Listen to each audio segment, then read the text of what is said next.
오늘은 우리 야고보서 3장을 살피는 때 내일이 전교인 수련회라서 오늘 조금 짧게 설교를 하고요. 또 평소보다 한 15분 정도 일찍 음악도 좀 줄여서 그렇게 내일을 준비하는 그런 시간을 가지겠습니다. 그렇지만 오늘 말씀이 비록 짧은 내용, 이 짧은 시간을 설교하지만 굉장히 중요한 메시지를 우리에게 준다라는 사실을 우리가 깨달으며 또 집중하면서 오늘 말씀을 좀 살펴보도록 하겠습니다. 이 3장 앞부분에는 우리의 믿음이 있는데 믿음은 행함으로 나타나야 된다라는 것을 강조하고 있습니다. 당연하지요. 여러분, 가치관은 행동을 유발하게 됩니다. 그 사람이 어떤 가치관이 있느냐에 따라서 그의 말과 행동이 결정되어지는 것이죠.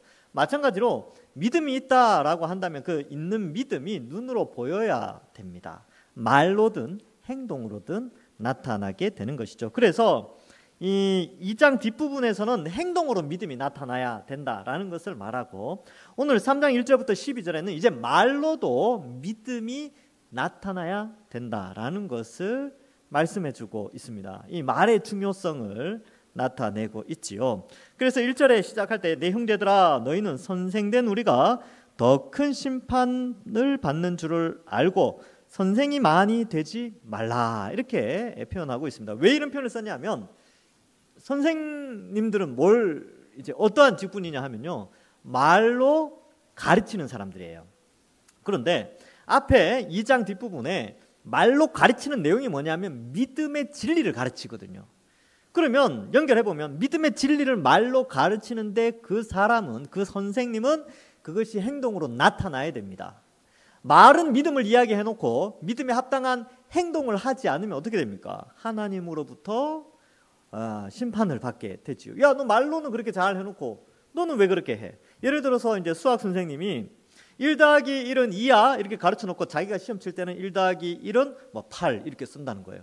그럼 어떻게 됩니까? 결과는 X표죠. 야, 너 나한테 이렇게 되는 거예요. 마찬가지로 믿음이라는 것은 이런 거야 라고 잘 가르쳐놓고 자기는 그렇게 살지 않아. 그러니까 더 큰 심판을 받게 되는 것이죠. 그래서 여기 나오는 선생이라는 것은 율법 선생 혹은 말씀을 가르치는 자, 믿음의 선생, 교회 안의 목회자나 교사들을 의미합니다. 그런데요, 여러분, 바꾸어 놓고 생각해 보면 이렇게 됩니다. 만약에 그가 가르친 믿음의 진리, 그 진리대로 말과 행동이 바르게 나타나면 어떨까요?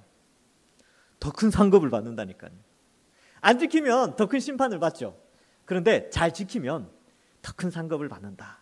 이런 역설적인 사고도 필요한 것입니다. 그런데 이렇게 야고보가 쓴 이유는 그만큼 믿음의 길을 가르치면서 그대로 살아가는 것이 쉽지 않다는 것을 표현하고, 그렇기 때문에 이 많은 사람들이 자기가 가르치는 믿음의 내용대로 제대로 행하며 살아가는 자가 많지 않기 때문에 차라리 선생되지 않는 것이 더 낫다라고 말할 정도로 이 교회 안에서 가르치는 직분의 그 중요함을 설명하고 있는 것이죠. 왜냐하면 선생님들은 말로 진리를, 믿음을 가르치고 그 가르친 믿음이 그의 삶에서 나타나야 되기 때문에 그렇습니다.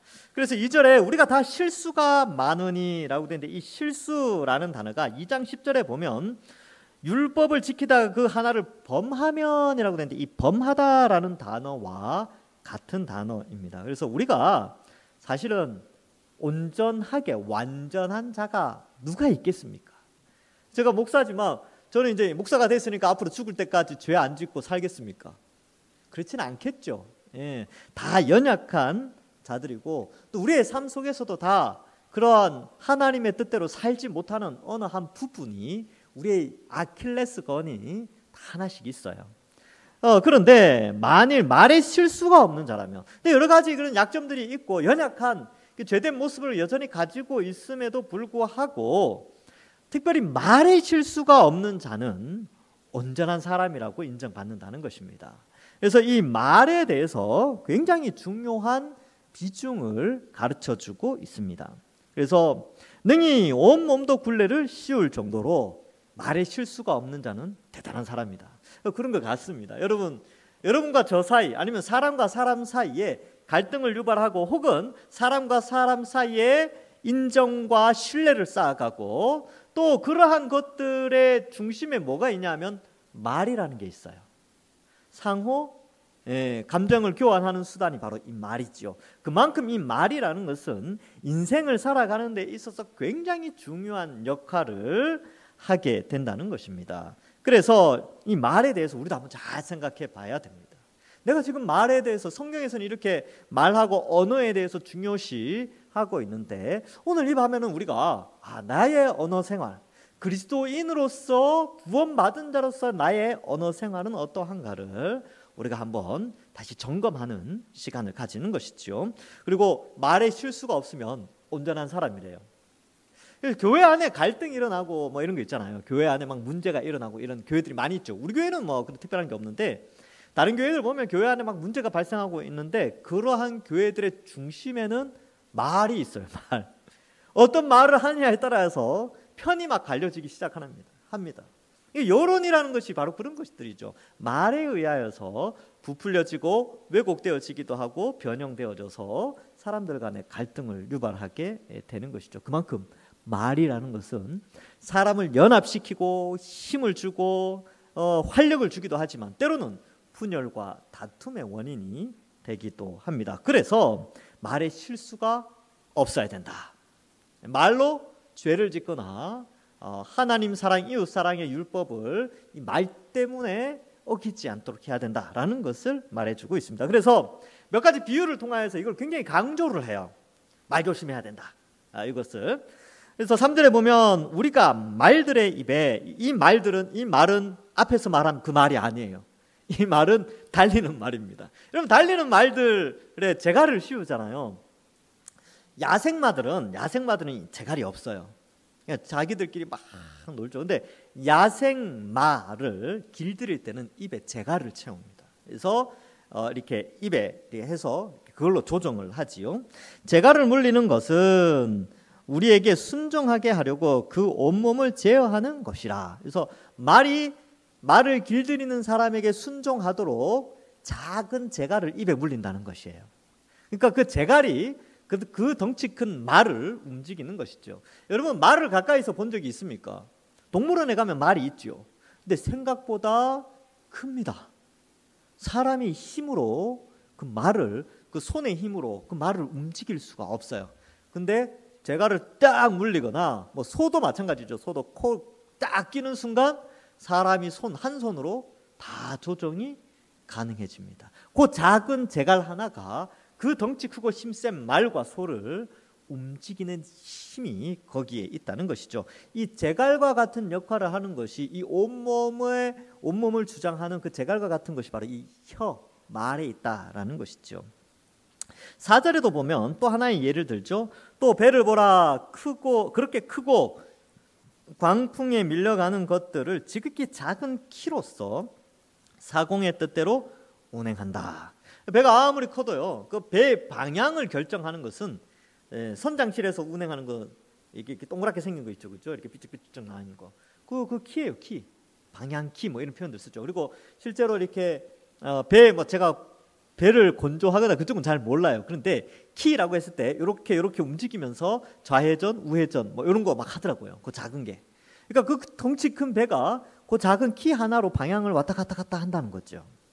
그래서 작은 키로 사공의 뜻대로 큰 배가 광풍 가운데서도 운행을 하게 된다. 그처럼 이 혀가, 우리의 말이 그렇게 작지만 우리 큰 이 몸을 움직이게 된다는 것이죠. 그래서 5절에 이와 같이 혀도 작은 지체로되 큰 것을 자랑하도다. 보라, 얼마나 작은 불이 얼마나 많은 나무를 태우는가. 이제 5절 앞부분에서는 이 말에 작지만 아주 큰 역할을 한다라는 중요성을 강조하고요. 이 중요한 혀가 앞에 나오는 실수 혹은 범하였을 때, 하나님 뜻이 아닌 이 혀가 실수를 했을 때 도대체 무슨 일이 일어나는가에 대해서는 5절 뒷부분부터 또한 기록되어져 있습니다. 자, 이처럼 이 혀는 아주 중요한 역할을 하는데 잠언에 보면 이 혀와 관련된 내용들, 말과 관련된 내용들이 굉장히 많이 나옵니다. 오늘은 한 몇 가지만 소개해 드리는데, 잠언 21장 23절에 입과 혀를 지키는 자는 자기 영혼을 환난에서 보전하느니라. 여기에 보면 우리가 읽은 이 야고보서 3장 2절에는 말에 실수가 없는 자는 온전한 사람이라 그랬죠. 근데 잠언 21장 23절에는 자기 영혼을 환난 가운데서 보전하는 것이 바로 이 말과 혀의 지킴에 있다라는 것을 말해줍니다. 그래서 말 한마디가 얼마나 중요한가, 이것을 우리에게 표현하죠. 자, 5절 뒷부분에 보시면 작은 불, 이런 표현을 쓰고 있습니다. 그리고 많은 나무를 태우죠. 산불이 이제 우리나라에도 작년에 산불이 많이, 올해도 그렇고 작년에도 계속 산불이 계속 많이 나는데, 산불의 시작은요 작은 불이에요. 어떤 사람이 담배꽁초를 던지고 담배꽁초의 끝에 붙어있는 그 불로 말미암아 온 산을 태우기도 합니다. 그렇죠? 그리고 이번에 또 참 슬픈 일이죠. 가슴 아픈 일입니다. 하와이에서 큰 불이 일어나서 100여 명, 100명 이상이 또 실종자도 너무 많아요. 그래서 너무나 많은 인명피해가 일어났죠. 근데 그 시작은 아주 작은 불이었습니다. 그 작은 불 하나가 수백 명을 죽이기도 하는 그런 무시무시한 그런 역할을 한다는 것이지요. 그래서 6절에 혀는 곧 불이요 불의의 세계라. 혀는 우리 지체 중에서 온몸을 더럽히고 삶의 수레바퀴를 불사르나니 그 사르는 것이 지옥불에서 나느니라. 여러분 인생 살면서 이런 경험 해본 적 있습니까? 야, 내가 그때 그 말을 하지 말았어야 하는데, 후회할 때 있죠. 그때가 바로 인생의 삶의 수레바퀴를 불태웠던 때입니다. 후회하는 것이죠. 내가 그때 그 말만 안 했어도, 내가 그 말을 하는 것이 아니었는데. 그러니까 어때요? 이 본문 말씀이 더 가슴에 들어오는 것이죠. 야, 내가 그 말만 안 했더라도. 근데 그 말한 것이 삶의 수레바퀴를 불사르는, 그러니까 삶의 패턴을, 안정된 삶의 패턴을 굉장히 고난과 어려움 속으로 빠져들게 만드는 것이 바로 그 말 한마디였다는 것입니다. 그래서 감정을 참지 못하여서, 이 분노나 혹은 억울함을 참지 못하여서 그 억울함이나 분노를 표현할 때 그 표현이 자기가 받았던 그러한 것보다 더 크게 상대방의 가시가 되어서 꽂힐 때, 속은 시원한데 지나고 나면 삶의 수레바퀴를 불태우는 순간입니다. 그래서 여러분, 감정 절제가 굉장히 중요합니다. 이 말조심은 자기 감정의 컨트롤을 하는 훈련이 돼 있어야 돼요. 아무리 화가 나더라도 한 번쯤 참으십시오. 그러니까 한 번 참으셨잖아요. 2번 참으십시오. 그러니까 질문, 몇 번까지 참아야 됩니까? 7번 참으면 됩니까? 예수님이 뭐라 그래요? 7번에 70번까지 참아라. 끝까지 참으라는 것이죠. 그래서 이 작은 이 혀가 이 삶의 수레바퀴를 태운다니까요. 그리고 어떻게 돼요? 지옥불에서 난다, 이런 표현을 씁니다. 지옥을 경험하게 한다는 것이죠. 저도 이런 경험이 몇 번 있습니다. 인생 살아오면서 저라고 없겠습니까? 그죠? 저도 질풍노도의 시기를 거쳤고 젊은 20대를 보내고 30대를 보내면서 혈기왕성해서 저도 말을 함부로 막 한 적이 있었죠. 그때 제가 지옥을 경험했습니다. 야, 이거구나. 그래서 특별히 멀리 있는 사람하고는 이런 일이 잘 안 일어나요. 가까운 사람, 나랑 친한 사람, 나랑 말을 많이 섞는 사람에게 이 말의 실수를 통하여 지옥을 경험하게 됩니다. 아마 가정에서 그런 일이 일어날 수도 있겠죠. 그렇죠? 집에서 가장 많이 이야기를 하니까. 아니면 친구 사이나 아니면 직장에서도 그런 일이 일어날 수 있습니다. 그런데 우리에게 알려주죠. 말 한마디가 지옥을 경험하게 해줄 것이다. 삶의 수레바퀴, 안정적으로 굴러가는 삶의 수레바퀴를 불태움으로 말미암아 안정이 아닌 아주 큰 어려움을 당하게 될 것이다 라는 것을 말해줍니다. 7절도 재밌어요. 여러 종류의 짐승과 새, 벌레, 바다의 생물은 다 사람이 길들일 수 있고 길들여 왔다. 제가 이제 늘 신기해하는 게 호랑이, 사자 이런 것들이 서커스에서 사람들하고 막 같이 놀아요.